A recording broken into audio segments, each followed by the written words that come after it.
Hello, hello, you're welcome. You're welcome to this channel. Thank you so much for joining me on this channel today. God bless you. You're welcome. You're welcome. Also, before we proceed, I'd like to please uh, subscribe to this channel, like the video, share the video, and please drop your comments.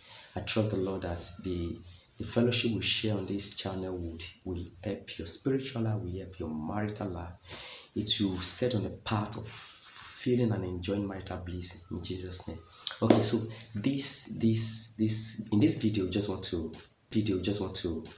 share a few things I believe that as unmarried people, kingdom bachelors and bachelorettes, or things we need to know. We need to settle in our spirit, in our mind, that would set on the path of our marital bliss. Okay, so in this particular video, I'll be sharing probably three of them or so, and then subsequently would conclude the remaining points. Okay, so shall we move? Shall we move? All right. Now, this is it. I like you to understand that every human being is created with the intent that he or she subscribes to a force, to a power that is superior than him. No one is created to live a dependent life. No, no, no. As a matter of fact, either you like it or not, everyone is operating under one sort of influence or the other, knowingly or unknowingly. Now, this force and this power will come from either the kingdom of light or the kingdom of darkness. However, in this video, we're talking about the kingdom of light. The kingdom of light. The scripture talked about the fact that you can do nothing. You can do nothing without me. You can do nothing without God. We can actually do nothing. So there's a level of success. There's a level of bliss. There's a level of progress that any man would want to enjoy that cannot be possible except he or she subscribes to an influence, to the power, to the enablement of God. So the first thing you must know as an unmarried fellow is that you must settle it in your mind that this is the time for me to love the Lord. This is time for me to know God. Those that know their God, we do exploit. We do exploit career-wise, marriage-wise, and all of that. You have to know God. You see, this is not a cliche. This is not something we just say because we want to say something. It's the reality. That's the way God has ordained this life. Now, I'm very sure you've seen families, you've seen homes, you've seen marriages that you could see the hand of God upon them. You could see the effulgence of God's glory beaming forth from their marriages, from their homes, and from their lives, and all of that. Now, this is the point. It didn't just happen. See, one of the principles that govern this earth realm is called the principle of cause and effect. What that simply means is this: you cause something before you can see the effects of it. Now, the blissfulness and all of that you are seeing, the tranquility, you are seeing the peace you are seeing in those marriages and homes, did not just happen overnight. It has been caused while they were still singles, while they had not probably even met who they wanted to marry. So it's a mindset you must develop. It's a mindset you must have. You must have it in your mind with all finality that you need God. That's one. The second thing is that you must determine that your home, your marriage, will bring glory and honor to God. Matthew 5:26 says, let your light so shine among men that they may see your good works and glorify God. Now, the whole eternal counsel of marriage is that it brings glory to God. Now, the whole eternal counsel of our life is that we bring glory to God. So definitely you cannot exclude marriage from it. So the intention that the Father has for you is that your marriage, your home brings glory and honor to the Father. People see the glory of God. They see the honor of God. They see the hand of God upon your life and upon your marriage, and they bring glory to the Father. They bring praise to the Father. That's the intention too.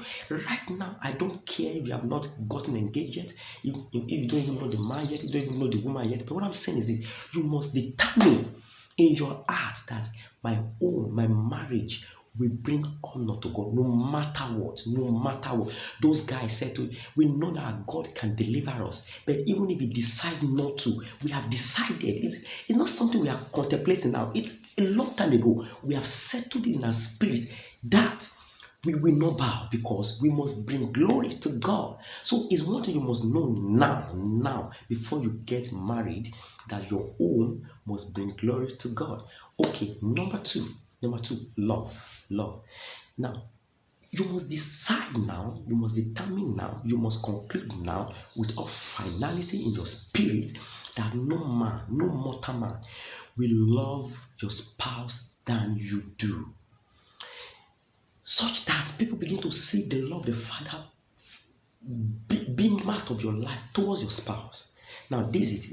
We're in a generation where we misplace feelings for love. Now, feelings in itself is not love.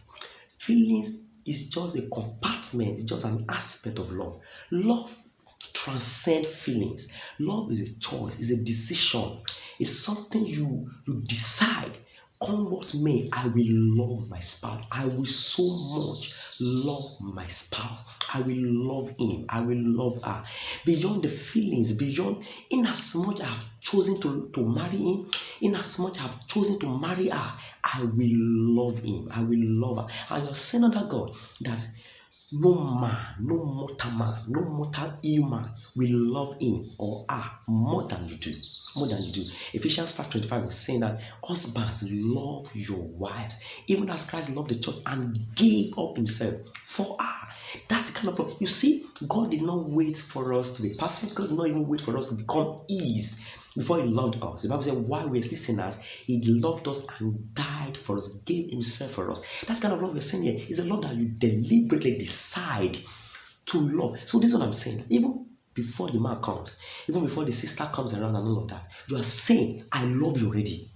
I love you. So these are the mindset you've got to develop now that you are still single. Now that you're still single, you must determine to love him and love her no matter what. Love her so much that people could see that this must be the love of the Father dwelling in this home. Okay, the thought I'd like to share with you tonight in this video now is that you must honor him.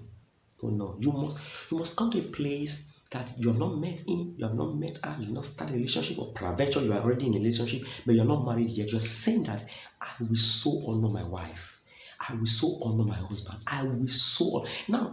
Honor is not just prostrating and kneeling down and all of that and all that. No, it's not. However, yes, I can't deny the fact that it's part of it. It could, but it goes beyond that.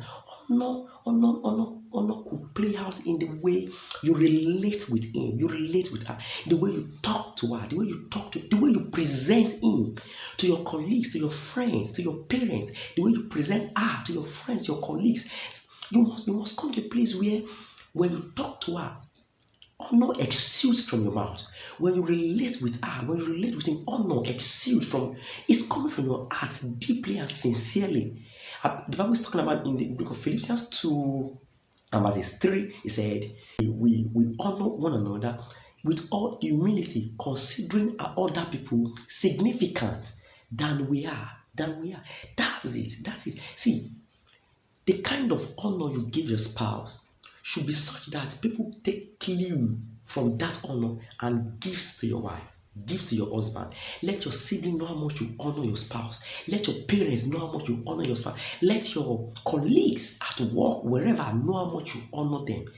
You honor your spouse, rather. You must come to a place where you don't joke with him. You don't joke with her. You love her. You love him. You honor him. You honor her. Now, these are the things it does for you. Any man God is bringing to your life, or any woman God is bringing to your life, is a testament of God's love towards you. It's a gift of the Father towards you. Then when God begins to see this mindset that you want to subscribe to his enabling power to run your home, and then you want to do your marriage and your home so that it glorifies God, it brings glory to God, and then that you want to love your wife so that nobody on earth loves him or her than you do, and that you honor her You honor him more than anyone else. The way you talk, you relate with him or her, and all of that.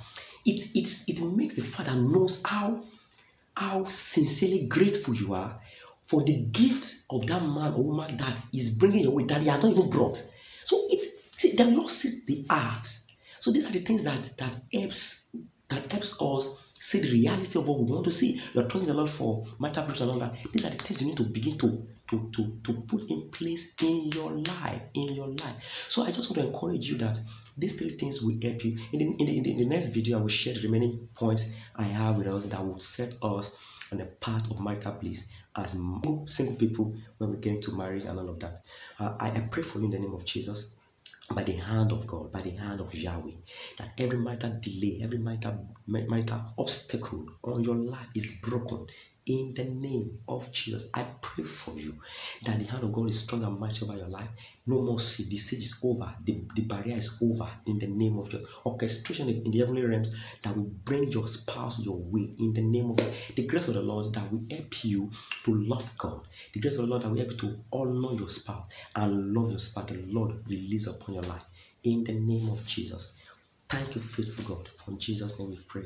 Amen. It's such an honor to come your way again. I'd like you to please, if you have not done so, please subscribe to this channel and then like this video, and please drop your comment. The Lord bless you. The Lord honor you in Jesus' name.